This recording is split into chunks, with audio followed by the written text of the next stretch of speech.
Hi, my name is Justin Latimer, and I'm going to show you a battle replay from Rome Total War. My opponent is Nahobo, the same opponent as the video previous to this one, where I was playing as Macedon and he was leading Egypt, and that battle was a rather bloody battle. We both brought over 1,000 men, and I think there were probably around 2,000 slain soldiers on the field, so very bloody battle. The battle previous to that, in the last video, I said that I thought it was Armenia against Carthage, where he had won as Carthage. But I remember now that it was not Armenia and Carthage, it was Numidia and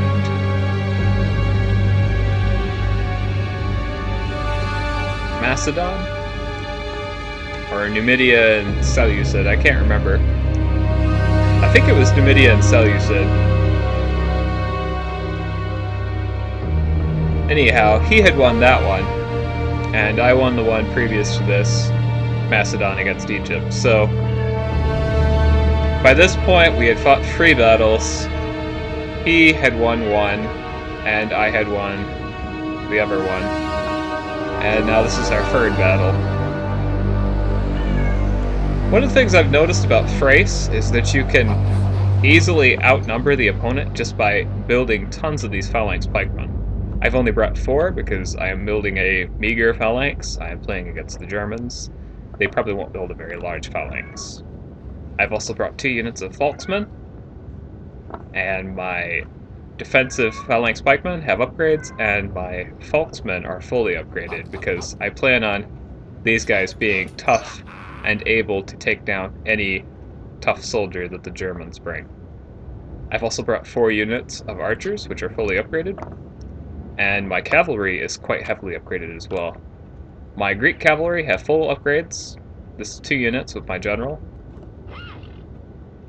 My general is in a general's armored bodyguard unit. And my additional 2 units of Greek cavalry are going to go through the woods here. Initially, I planned on moving to this small section of forest because infantry get an advantage in forest against cavalry, and if my opponent has cavalry, I want to negate that. I already have pikemen, so I don't have to worry about cavalry too much, but my phalanx will be a whole lot more effective if I can get it into these open spaces in the woods here.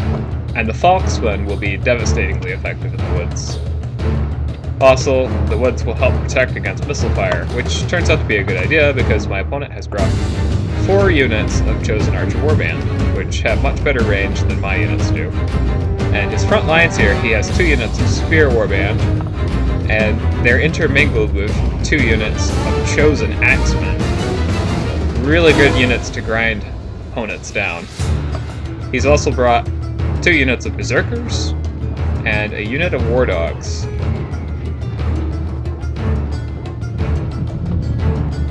And here's his Barbarian Noble Cavalry with his general in it.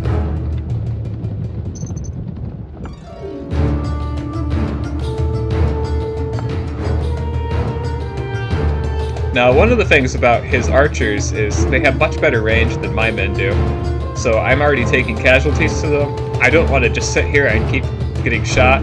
That's a really good way to lose battles. But also, this is a really good thing my opponent's doing because he's influencing the flow of battle. As Sun Tzu would say, you don't do what your opponent makes you do. You make your opponent bend to your will. You make them do what you want. And that's what my opponent is doing to me right now. I wanted to fight in the woods, he wants to fight on the plains. I'm going to take him up on that and fight on the plains.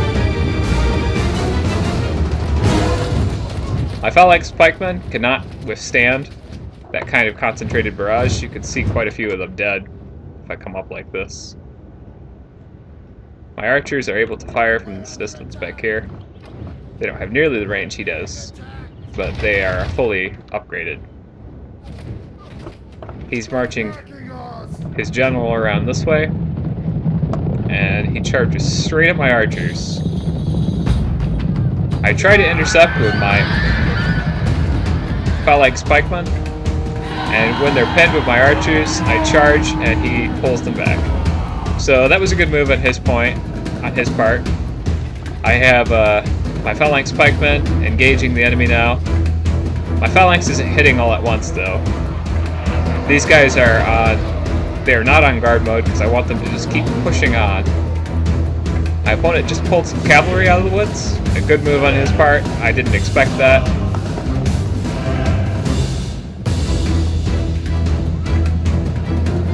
And I'm going to counter with my cavalry.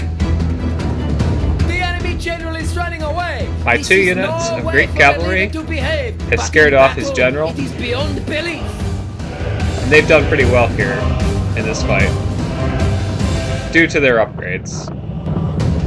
The gods be praised! The enemy general is dead! His men know their doom approaches! Now as the infantry fight goes, I'm doing really well right here. These berserkers are actually routing. And I'm now fighting his chosen archer warband.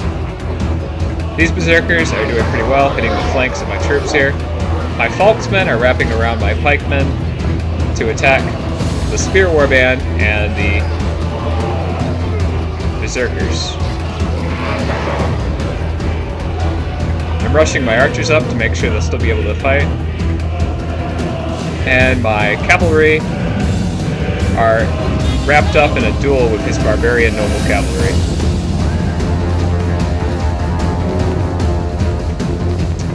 The upper wing of cavalry is now aiding the infantry. These berserkers are still bravely going at their thing.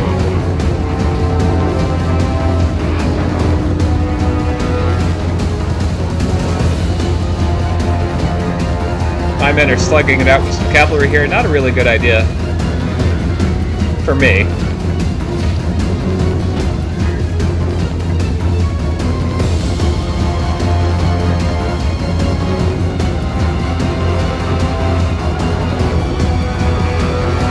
My phalanx pikemen seem to be doing pretty good against these berserkers.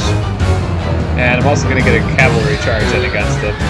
Berserkers can be very hard to take down. I'm going to send my falksmen to do their best. They do pretty good. And there they go. They've taken down a couple of berserkers. I'm going to send more of my cavalry to help my general out. My general is in a perilous situation.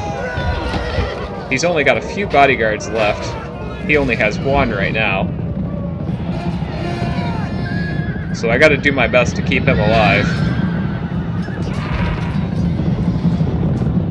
My archers are pelting this unit.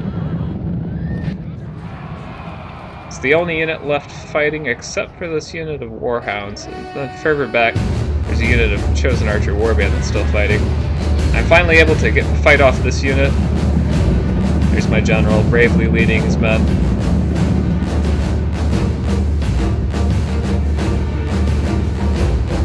My archers are advancing. You can see a lot of maroon or burgundy here, fleeing from the might of my teal army. This is the great duel of history, teal versus maroon, burgundy, or whatever it is. So here's chosen archer warband. This is the last unit still fighting, I believe. Gonna charge with my cavalry and my boltsmen. This is a heroic victory, worthy of great soldiers. And so there we are. I've won the battle. I told my opponent that he fought really well and that he fought very cleverly. I thought he did a really good job. I believe that my tactics for this battle, I would not necessarily call them clever. What I had done here is I had more men and I supported my phalanx well, and in the end that led to eventual victory. However, my opponent had some very clever plans. They didn't work out too well for him, but I think they potentially could. Hiding troops in here is a really good idea. But if he did want to get his cavalry ambushes from here to do more damage on me, it would probably be a good idea to set his infantry back farther and he could still come forward even. It would make me have to come further. I might get tired, I might get careless. And when I'm getting tired and careless and eager to squash his small-looking army, he could rush out of the woods with a ton of cavalry and do quite a bit of damage. You can see here that there's quite a bit of carnage here on the battle map. It was a good battle. I deployed 1,203 men against 1,033. I killed 943, he killed 584. I have 671 men remaining, and my opponent, Nahobo, has 77. Men, casualties inflicted. My general took down 34 men. One of my units of great cavalry took down 103, another took down 76, and another took down 61. Phalanx pikemen, 58, 136, and 107. Archers, 83, 33, 33, and 29. Volksmen, 97 and 67. Pretty good. So my infantry, my archers, and my cavalry all performed well. Perhaps that's the answer to why I won here. The three components of my army all did their job very well. And so good game to my opponent Nahobo. I had a lot of fun playing against him. It's always good playing against a good player. Thank you for watching. I'll have more videos soon.